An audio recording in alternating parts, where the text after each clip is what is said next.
Hi everyone, my name is Suzette Burrow. And I'm Andrew Burrow. And in this video series, we're going to be talking about the book, Atomic Habits. It's one of my favorite books. I think anybody who reads this book can apply it to their life. It's about small, little changes that we can make that can make big, powerful impacts. And I think that it's great, and I cannot wait to dive in and get into this.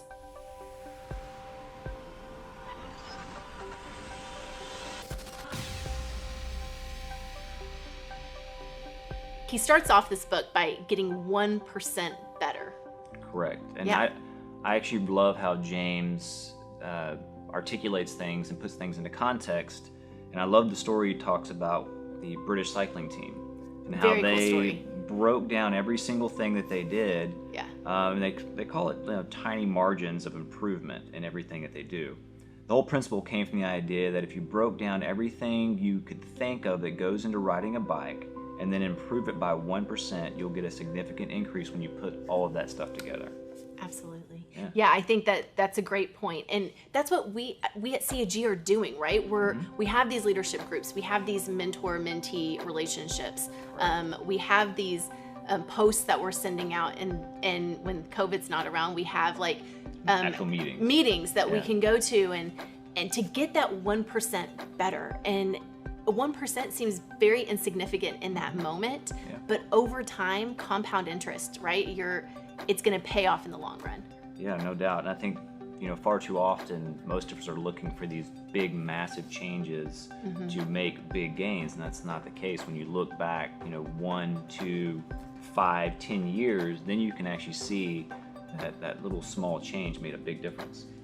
That is a perfect segue into our next topic when it talks about progress. He talks about breakthrough moments are often the result of many previous actions which build up to a potential requirement to unleash a major change.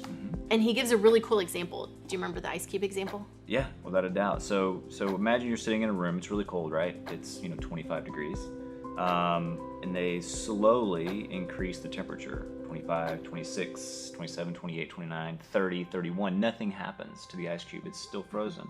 But as soon as you tick over that, the 32 degree mark, then you actually have change. Yeah. Ice cube begins to melt. And that's the thing, is that you don't see the change. Just what we were talking about, the 1%. You don't see it until that breakthrough moment, Without a doubt. which is so cool. Yeah. And then this is an interesting one, because the next thing we're going to talk about is interesting because we always talk about goals. And how you should set them, right? I mean, How you should set them. It needs to be actionable. It needs to be attainable. You have to set this goal out there. And goals are going to be good for many different things. It helps chart the direction you're going to go, right? Yep. But he goes into the idea that forget about goals and focus on the system instead.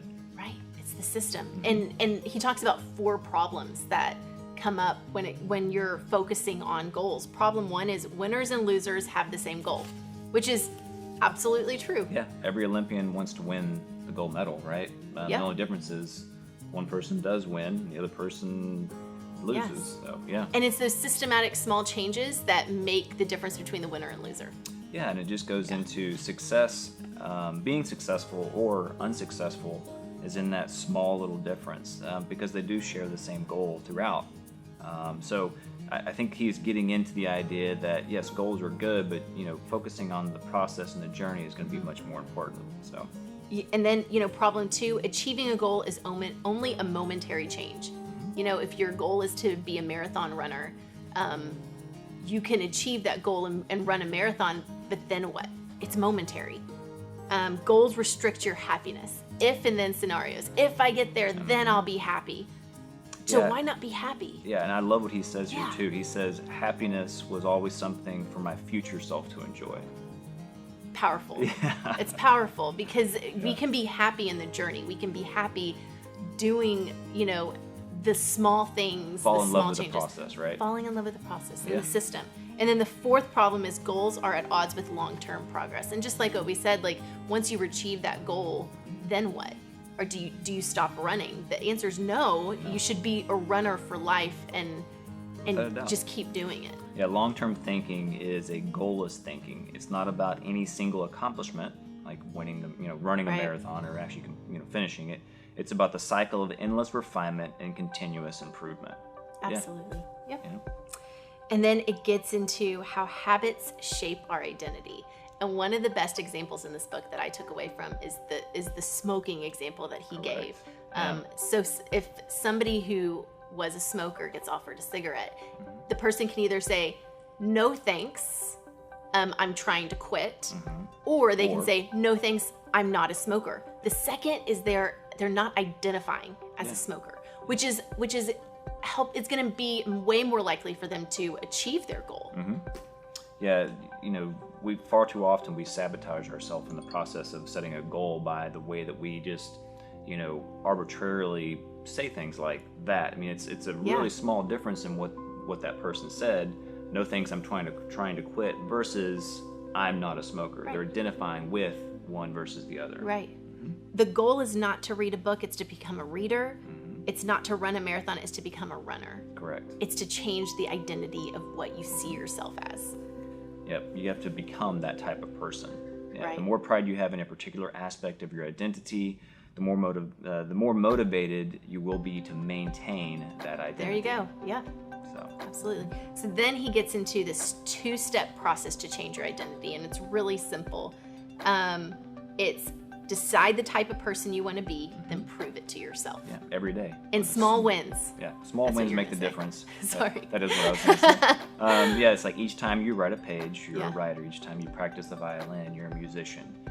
Each time you start a workout, you're an athlete. So it's those those 1% changes in the way that you focus on that makes a difference. The last thing he talks about in this chapter, which is really cool, is the 4 simple steps to creating a better habit.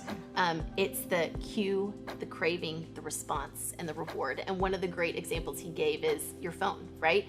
You hear a buzz on your phone, that's a cue. Check it. You crave it, you want to know what the message is, that's the crave. Yep. Response is you read the message, and the reward is you knowing what the contents is. And he can loop that back to any habit that you have. Yeah. And so forming new loops and forming new cues Understanding and what cravings. those cues are that lead to the next thing. Yeah. It's important. Yeah. And the next couple of videos, or the next few videos, we're going to be talking about the 4 laws of behavior change. That's make it obvious, make it attractive, make it easy, and make it satisfying. And I can't wait to get into those. I think they're really good. I think they will benefit you completely, and it's going to be great. I'm right there with you. Looking forward to it. All right. We'll see y'all next time. Bye.